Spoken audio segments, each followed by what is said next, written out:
Почитуван министер Николовски, почитувани представници на компанијата изведувач Серка Тахут Иншат Акели, почитувани представници на компанијата која што врши надзор на овој голем капитален објект, почитувани медиуми и почитувани граѓани.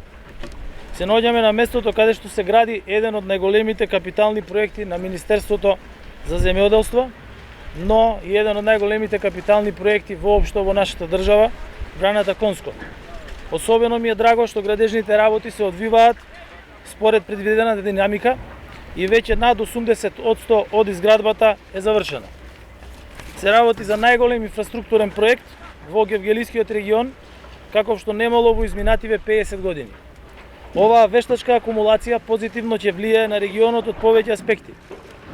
Клучната функција на браната Конско, како дел од хидросистемот Гевгелиско поле, е навремено обезбедување на чиста вода за наводнување на земјоделските површини. Со тоа се создаваат неопходни услови за развој на конкурентно земјоделство, зголемување на производството на храна и на регионалниот економски развој. Со изградбата на браната се обезбедува наводнување на нови 4000 хектари земјоделско земјиште.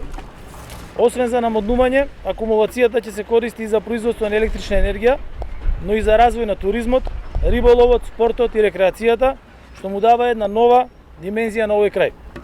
Како влада која што во изминатиот период покажа грижа за секоја дејност од општеството, за секој граѓанин, продолжуваме да вложуваме во секој сегмент, во се, што во оваа светска криза ќе придонесе за поголемо домашно производство и поттикнување на економијата. Затоа ставаме силен фокус на земјоделството како еден од двигателите на македонската економија. Во овие кризни времења, освен со интервентни субвенции, го помагаме земјоделството и земјоделците со вложување во капитални проекти, кои се со трајни вредности и на долг рок овозможуваат одржливо земјоделско производство.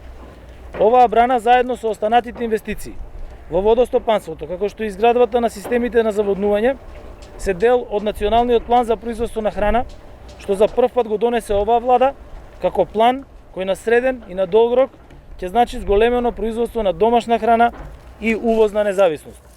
Со поволни услови и државна помош се поттикнуваат земјоделците да се насочат кон зголемено производство на стратешки земјоделски култури, да се искористат ресурсите, да се зголеми производството и залихите за домашните преработувачки капацитети.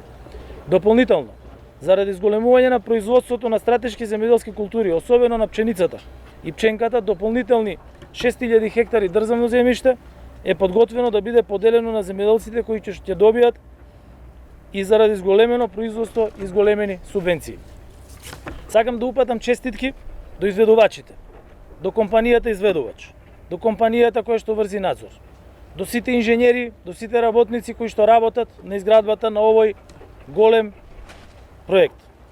Сакам да им честитам за досегашната успешна реализација и очекувам со исто вакво темпо да заврши комплетната изградба на браната. Воедно, благодарност и до Министерството за земјоделство за максималната посветеност да имаме успешен проект од кој бенефит ќе имаат и граѓаните и државата.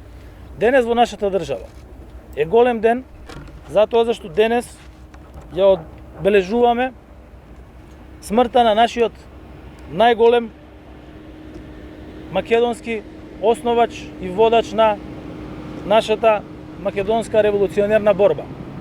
Денес го одбележуваме денот на Гоце Делчев и нема подобар пример за негово славење како на нашата генерација, на генерациите пред нас, на генерациите после нас, да бидеме на едно место собрани, тука, представници како на консултантска куќа од Германија, кои што имаат вработени и од Германија, и од Холандија, представници на компанија Изведувач, кои што имаат вработени од целиот Балкан, представници на наши инженери од сите градови, на наши вработени од сите градови на државата, представници на сите заедници кои што живеат во државата, затоа зашто Гоце Делчев се бореше и поколенијата после него за независна македонска држава, која што држава ќе биде просперитетна, држава која што ќе биде економски развиена, држава која што ја направивме членка на НАТО, држава која што е на чекор за влез во Европската унија, но држава која што заедно со своите граѓани, заедно со сите наши стратешки партнери, заедно со сите наши соседи, ќе представува место кое што ќе биде место за развој на демократијата, развој на социјалната правда и место за економски просперитет на сите граѓани. Ви благодарам на сите и ви посакувам успешно завршување на сите градежни работи.